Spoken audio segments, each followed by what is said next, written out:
Hello viewers, আশা করি সবাই ভালো আছেন। আজকে আমরা দেখব যে টেলিগ্রাম গ্রুপের অথবা চ্যানেলের কিভাবে ইউজার নেমটা চেঞ্জ করবেন।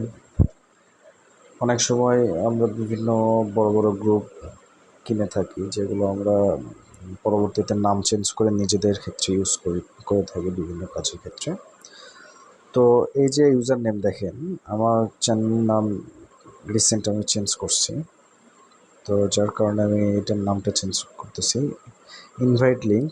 আর আপনার এই লিঙ্ক অনুযায়ী আগে যাদেরকে লিঙ্ক পাঠাইছিলেন ইনভাইট লিঙ্ক বিভিন্নভাবে, সেই লিঙ্কগুলো নষ্ট হয়ে যাবে। তো এর জন্য প্রথমে আপনাদের এডিট অপশানে আসতে হবে। এডিট অপশানে আসার পর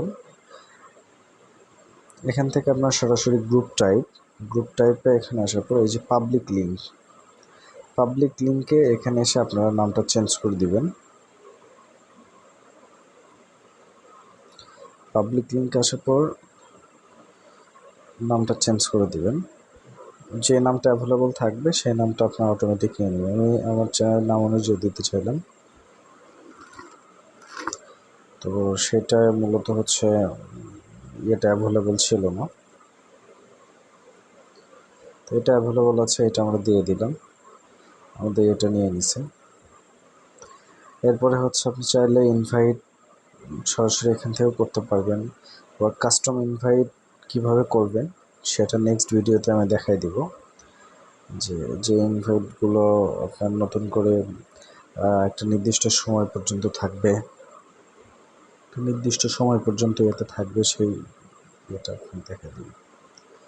তো এভাবে মূলত আপনার চেঞ্জ করবেন। এছাড়া পাবলিক প্রাইভেট যে কোনো গ্রুপ টাইপ করতে পারবেন। প্রাইভেট যদি থাকে, প্রাইভেট টাইপ থেকে আপনি পাবলিকে করাটা অনেক ঝামেলা হয়, কিন্তু পাবলিক গ্রুপ থেকে প্রাইভেট আপনি খুব সহজে করতে পারবেন।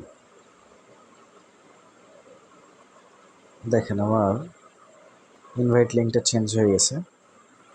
আগে আমার যে ইনভাইট লিঙ্কটা ছিল এটার টোটাল চেঞ্জ হয়েছে। তো এই ছিল আজকের ভিডিওটা ভালো লাগলে অবশ্যই লাইক দিবে। আমাদের টেলিগ্রাম গ্রুপে জয়েন হয়ে আপনার যে কোনো কিছু জানার থাকলে অবশ্যই জানাবেন, অথবা কমেন্ট করে জানাবেন। যারা সাবস্ক্রাইব করেন নাই, নতুন ইউজার, তারা অবশ্যই সাবস্ক্রাইব করবেন। ধন্যবাদ সবাইকে।